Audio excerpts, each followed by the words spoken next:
Guys, एक बार आप imagine करके देखो कि आप किसी प्लेन से कहीं पे जा रहे हो और रास्ते में ही आपका प्लेन क्रैश हो जाए और आप एक ऐसी जगह पे जाके फंस जाओ जहाँ पे दूर दूर तक कोई नहीं है। तो ऐसे हालात में आपके साथ क्या होगा? तो कुछ यही होता है हमारे आज की इस कहानी के कैरेक्टर के साथ। तो कहानी की शुरुआत में हम ओवरगार्ड नाम के एक आदमी को देखते हैं जो कि अपने प्लेन से कहीं पे जा रहा था और रास्ते में उसका प्लेन आर्किटेक्ट सर्कल में क्रैश हो जाता है, जिस वजह से वो बेचारा वहाँ पे फंस गया था और वो हेल्प मंगाने की वहाँ पे बहुत ही ज्यादा कोशिश करता है। लेकिन 3 से 4 दिन बीतने के बाद भी उसकी मदद के लिए वहाँ पे कोई भी नहीं पहुँचता, जिस वजह से वो किसी तरीके से अपना वहाँ पे गुजारा करता है और वो सोने के लिए अपने क्रैश वाले प्लेन में ही जाके सीधा सो जाता है। और वो यहाँ से कहीं और नहीं जा सकता था क्योंकि वो शहर से काफी ज्यादा दूर था और उसे ये बात अच्छी तरीके से पता थी कि अगर वो यहाँ से कहीं जाने की कोशिश करता है तो वो रास्ते में ही ठंड की वजह से मारा जाएगा। अब उसके पास यहाँ पे खाने के लिए भी कुछ नहीं था, जिस वजह से वो ट्रैप लगा के मछलियां पकड़ता था और कुछ पकाने का साधन ना होने की वजह से उसे वो मछलियां कच्ची ही खानी पड़ती है ताकि उसकी जान बची रहे। उसके पास एक सिग्नल भेजने वाली मशीन भी होती है जिसे वो डेली चला के यहाँ से सिग्नल भेजने की कोशिश करता है ताकि अगर यहाँ से कोई प्लेन या हेलीकॉप्टर या सैटेलाइट जाए तो उसको ये सिग्नल मिल सके।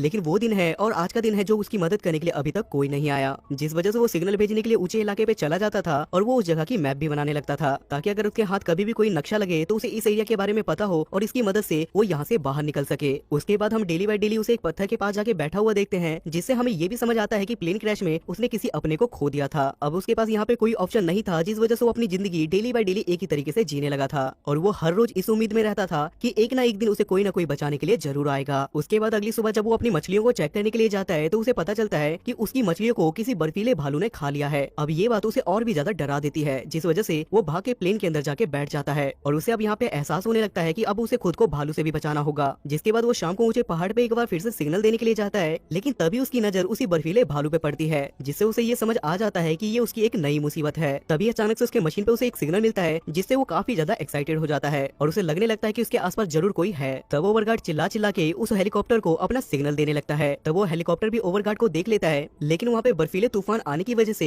हेलीकॉप्टर पे से पायलट का कंट्रोल खो जाता है और देखते ही देखते ओवरगार्ड के सामने ही वो हेलीकॉप्टर क्रैश हो जाता है। और ये देखने के बाद ओवरगार्ड की आंखों में आंसू आ जाते हैं। तब ओवरगार्ड भागते हुए उस क्रैश हेलीकॉप्टर के पास पहुंचता है, जहां उसे पता चलता है कि हेलीकॉप्टर की पायलट की डेथ हो चुकी है। वहीं दूसरी तरफ हेलीकॉप्टर के अंदर उसे एक लड़की भी मिलती है जिसके पेट पे चोट लगी हुई थी, जिस वजह से ओवरगार्ड उस लड़की की पट्टी करता है और वो तूफान रुकने तक उसी लड़की के साथ वहाँ पे रुक जाता है। उसके बाद जब तूफान रुक जाता है तो ओवरगार्ड को वहाँ पे चेक करने पे अपने जरूरत का बहुत ही सारा सामान मिलता है। तब उसे वहाँ पे खाने के लिए नूडल्स भी मिलता है, जिसे वो किसी तरीके से कच्चा ही खाने लगता है और वो उसके बाद वो हेलीकॉप्टर के गेट को तोड़ के उस लड़की को लिटा के अपने प्लेन तक ले आता है। उसके थोड़ी देर बाद जब उस लड़की को होश आता है तो ओवरगार्ड से बात करने की कोशिश करती है, लेकिन यहाँ ओवरगार्ड को ये पता चलता है कि वो लड़की इंग्लिश लैंग्वेज को नहीं समझ पा रही है। तब ये दोनों इशारों में बात करते हैं, जहाँ वो लड़की ओवरगार्ड से पायलट के बारे में पूछती है। तब ओवरगार्ड उसे बताता है कि हेलीकॉप्टर के क्रैश में पायलट की डेथ हो गई है, जिस वजह से लड़की रोने लगती है और वो दोबारा से बेहोश हो जाती है। उसके बाद ओवरगार्ड उस लड़की को अपने प्लेन के अंदर छोड़ के उसी क्रैश वाले हेलीकॉप्टर के पास जाता है, जहाँ पहुँच के वो सबसे पहले पायलट को दफना देता है और वहाँ पे अपने जरूरत का सारा सामान देखने लगता है और वहाँ उसे गैस लाइटर, मैप और एक फोटो भी मिलती है। और फोटो को देखने के बाद उसे पता चलता है कि ये दोनों हस्बैंड वाइफ थे जिनका एक बच्चा भी है। जिसके बाद वो सारे सामान को अपने प्लेन के पास ले जाके उस लड़की की घाव की अच्छे से देखभाल करता है। तब वो वहाँ पे गैस चूल्हे पे नूडल्स और मछलियों को मिला के बनाता है और इतने दिनों के बाद गर्म खाना खाने के बाद उसे थोड़ी एनर्जी फील होती है, जिसके बाद वो उस लड़की को भी खिलाने की कोशिश करता है, लेकिन उस लड़की की हालत बहुत ही ज्यादा खराब थी।